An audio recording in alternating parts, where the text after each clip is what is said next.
11 জুলাই 2023 আন্দোলন শুরু করলাম।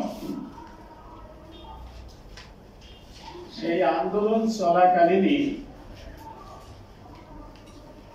যখন সাবেক বলবো না, তৎকালীন শিক্ষামন্ত্রী ডাক্তার দীপু মনি শিক্ষকদেরকে হেয় প্রতিপন্ন করে বক্তব্য রাখা শুরু করল, আমাদের দাবির প্রতি বীতশ্রদ্ধ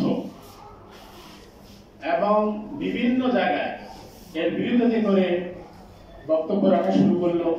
আমরা আমাদের বক্তব্যে, শুধু আমরা না, সভাপতি সেক্রেটারি না, সারা দেশের শিক্ষক নেতারা সেখানে বক্তব্য রেখেছে। প্রত্যেকের বক্তব্যই প্রায় দীপুমনির কথা এসেছে, অন্যদের কথা না আসলো। সেখান থেকে আজকে কারিকুলাম নিয়ে সারা জাতি ঐক্যবদ্ধ। সেই কারিকুলামের বিষয়েই সবচেয়ে বেশি আঘাত আসলো আমাদের সাধারণ সম্পাদকের। বলা হলো যে বিটিএ সাধারণ সম্পাদক এই কারিকুলাম বাস্তবায়নে অসহযোগিতা করছে। তারপরে সরাসরি ম্যানেজিং কমিটির সাথে যোগ সাজস করে তাকে চাকরিচ্যুত করে। সারা দেশের বিভিন্ন শিক্ষা প্রতিষ্ঠানে ফাইল গেলে বছরের পর বছর পার হয়ে যায়, তার কোনো সমাধান হয় না। কিন্তু তার ফাইল বোর্ডে দেওয়ার পরে আর সময় লাগে না, কারণ ওই যে ওখান থেকে বলে দেওয়া হয়েছে, সেটি হাইকোর্ট স্থগিত করছে। স্থগিত যদি করা হয়, বরখাস্ত স্থগিত যদি করা হয়, তাহলে সে যায় চেয়ারে বসবে, প্রতিষ্ঠান চালাবে, এরপর আইন নিজের গতিতে চলবে। আজও পর্যন্ত তাকে সেখানে যোগদান করতে দেওয়া হয়, সেই কমিটি যোগদান করতে দেয়নি। আর এখন তো মাশাআল্লাহ সাবেক শিক্ষামন্ত্রী কি হালে আছেন, কিভাবে আছেন। এই 5.5 লক্ষ শিক্ষক কম বেশি সবাই তো কষ্ট পেয়েছে তার কথায়। ঘটনা চক্রে শিক্ষক, আমি 2টি সরকারি চাকরি পেয়েছিলাম এবং একটি মাল্টিন্যাশনাল কোম্পানিতে লোভনীয় বেতনে আমি চাকরি করতাম। সেই চাকরি ছেড়ে চলে এসেছিলাম শিক্ষকতা, একদম সবচেয়ে কম বেতনে। কারণ শিক্ষকতা যারা করতে আসে তারা শুধু ওই চাকরি পায় না বলে শিক্ষকতা করতে আসে, এরকম নয়। কিন্তু আমার এই 37 বছরের শিক্ষকতা জীবন আমি জরিপ করে দেখেছি, অনেকের কাছে প্রশ্ন করেছি যে আপনি কেন শিক্ষকতা আসছেন। যে ছোটবেলা যাবতীয় একটা শখ ছিল যে শিক্ষককে মানুষ সম্মান করে, শিক্ষককে মানুষ সম্মান করে, সেই সম্মান পাওয়ার জন্য শিক্ষকরা আমরা এই শিক্ষকতা পেশায় এসেছিলাম। আজকে সেই সম্মান কোথায়? আজকে আমি ক্লাসরুমে গেলে আমি ছাত্রকে কি পড়াবো? 2টো জিনিস মনে রাখবেন, ঐশ্বরিক শক্তি, স্পিরিচুয়াল পাওয়ার, আর আরেকটা হলো আন্তরিক শক্তি। এই দুটো ওই যে খারাকা বাদ দিয়া পালিয়া কেটে পারে নাই, দেখছি ইসের মাধ্যমে, ফেসবুকের মাধ্যমে, যে এটা সুয়াই পানি আসতেছে। কথা বুঝছেন? এই যে স্পিরিচুয়াল ঐশ্বরিক যে শক্তি, ঝড়ের শক্তি, আর আরেকটা হলো মানসিক শক্তি। আমি ক্লাসরুমে গেলেই ছাত্রদের দেখলেই আমার যে আগের যে আবেগ, আমার যে প্রস্তুতি, আমার যে অনুভূতি, সেটি কিন্তু থাকবে না। সেই জায়গায় যেতে হলে আপনাদের সহযোগিতা লাগবে। সেই জায়গায় যেতে হলে শেখ কাউসার আহমেদের মতো এই যেভাবে চাকরি চলে যাবে, এটা তো হতে পারে না। তার কি রাইট নাই ন্যায়ের পক্ষে কথা বলা?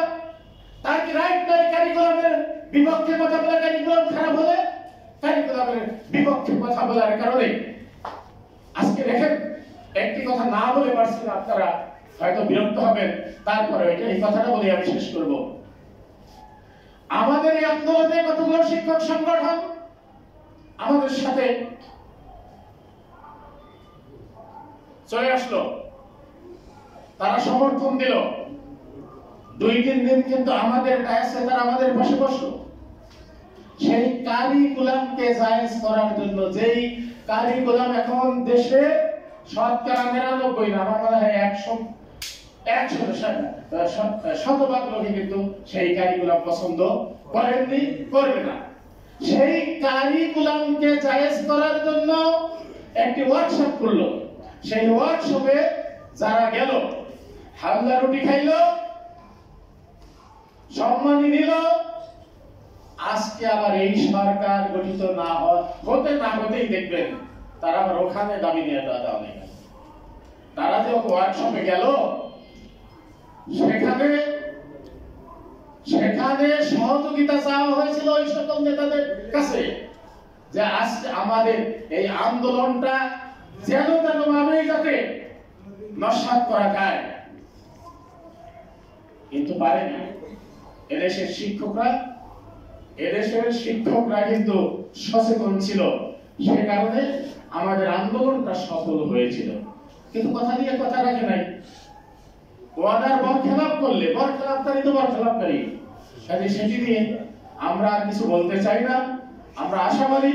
আর একটি কথা এখানে এক সাংবাদিক বন্ধু বলেছিল, সেটা হলো মাধ্যমিক শিক্ষা, এটা একটু হাইট করলাম না কেন, হাইট করি নাই।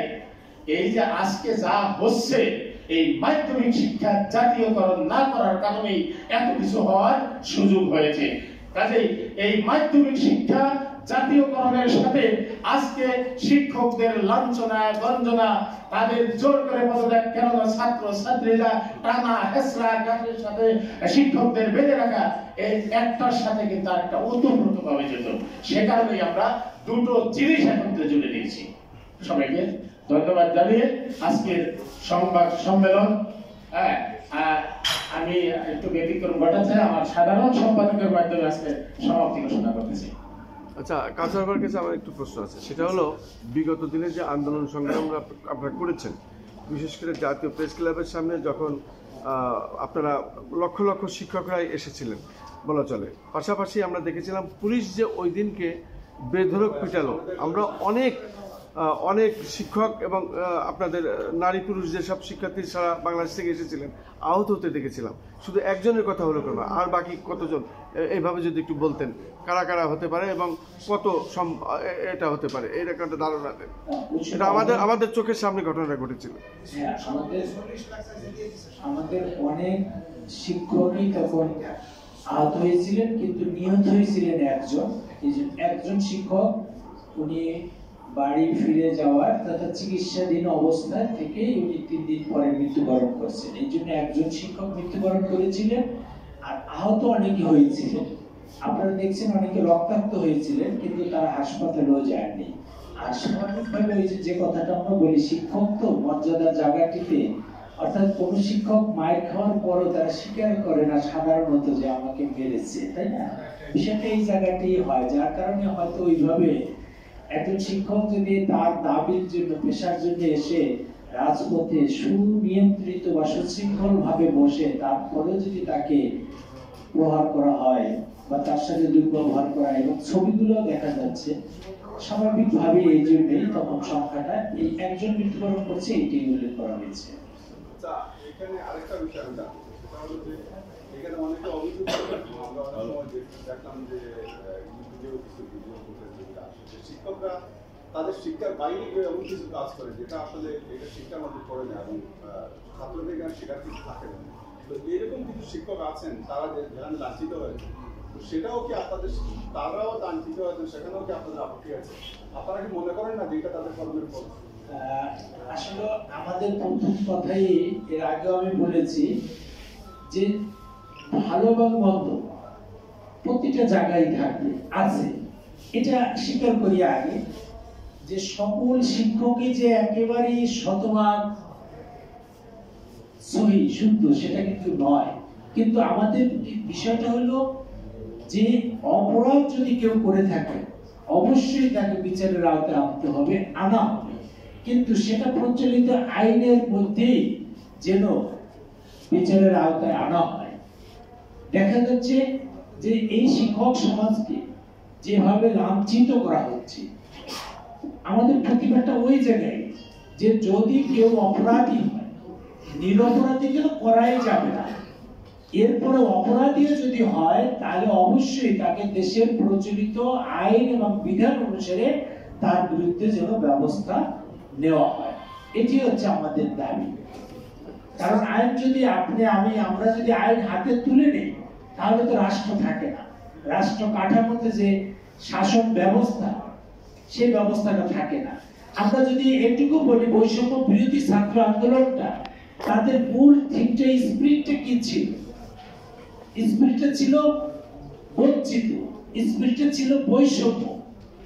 কিন্তু আজকে যদি দেখা যায় যে আইনের ক্ষেত্রে আমরা বৈষম্যের শিকার হচ্ছি, যে কেউ আদালতে বিচার হবে আর কেউ জনগণ অর্থাৎ নিরপরাধী হোক আর অপরাধী হোক আইন নিজের হাতে তুলে নেওয়া যাবে না। আমরা কেউ পক্ষেও না, কেউ বিপক্ষেও না, আমরা শুধু ন্যায়ের পক্ষে এবং প্রচলিত আইন অনুসারেই যেন সবাই আইনের আওতায় নিয়ে তাকে বিচার করা হয়, আমাদের দাবি। আমাদের এখানে আরেকটা বিষয় হচ্ছে যে আপনাদের কথার সাথে একমত